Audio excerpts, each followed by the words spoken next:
Ngayon naman ay magre-refill tayo ng mantika sa mga bote. So, ito yung mga bote na inire-refill ko. Malilinis na yan na nakukuha ko sa aking ding supplier ng mantika. Every week na dumarating sila para bigyan ako ng mga mantika o lagyan yung aking lalagyanan container ng mantika. So, kumukuha na rin ako ng bote ng mantika. So, hindi po yan libre.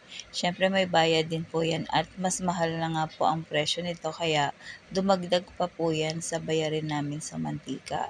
So, ngayon, malinis na yan. Kaya naman sa labas, minsan hindi mo kasi maiiwasan na madumi kaya nililinis pa namin. So, yan. Habang pagkatapos kong linisin, nilagyan ko na siya ng laman yung isang bote. So, ganyan lang po ang aking ginagawa. So, kailangan lagi din tayong nakafocus sa paglalagay dahil minsan nakakalimutan mo na umaapaw na pala yung mantika. So, kaya kailangan talaga na focus ka lang talaga lagi sa iyong ginagawa. Akala mo napakadali lang 'to, pero hindi, mahirap, matagal gawin. Tsaka siyempre hindi naman gano'n ka-easy talaga ng ginagawang ito. Dahil anong ginawa ko 'to, ilang bote lang ang nalagyan ko. Inabot ako ng 12:00 na nung natapos ako. Ilang bote lang 'yon, yung nalagyan ko na 'yon. Pero dahil nga siyempre kailangan mo ng tapusin ang isang refillan yung isang sako ng mga bote. So, ayan, tinapos ko na lang din. So, ganyan lang din ang aking ginagawa. So, patay, sindi, open, yan. Patay, open, close, open. So, ganyan lang po ang aking ginagawa. Sa umpisa ay medyo mabagal, syempre hindi mo pa naman gamay. Pero pag tumagal-tagal na rin ay nakukuha mo na yung paraan para mas mapadali yung trabaho mo.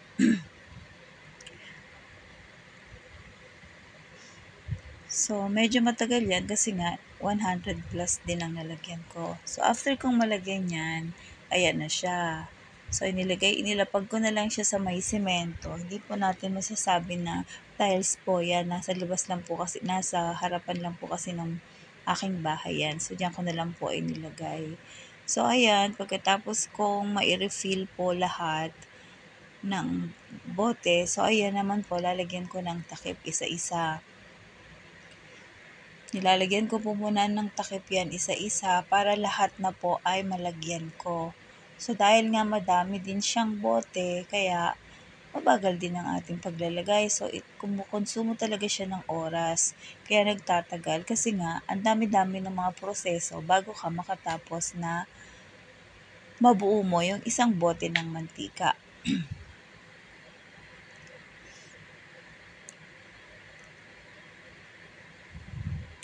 At dahil nga madami yan, so kailangan nating ayusin lang ang pagtatakip ng mantika. Yung siguradong hindi na siya butas o hindi nakalapat talaga yung takip sa bote para hindi po tutulo lalo na pag nilagyan na natin ng sealed.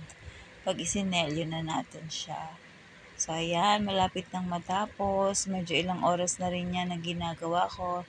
Nakakasakit na rin ang balakang. Pero, syempre, dahil sa kailangan natin gawin, ay kailangan natin pilitin at tiisin ang mga sakit na ating nararamdaman. Pero, okay lang.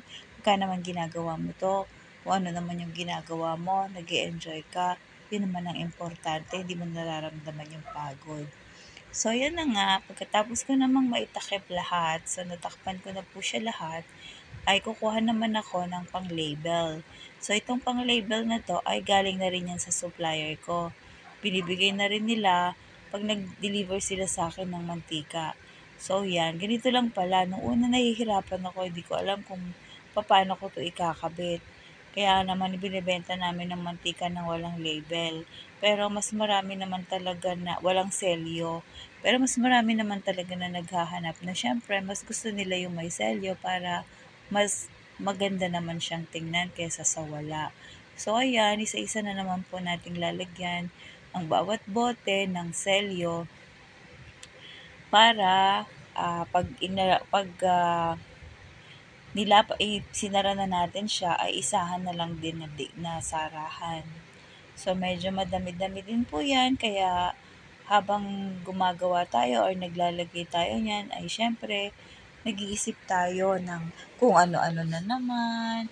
At syempre, hindi naman po pwede na hindi gagana ang utak mo habang ginagawa mo ang isang bagay.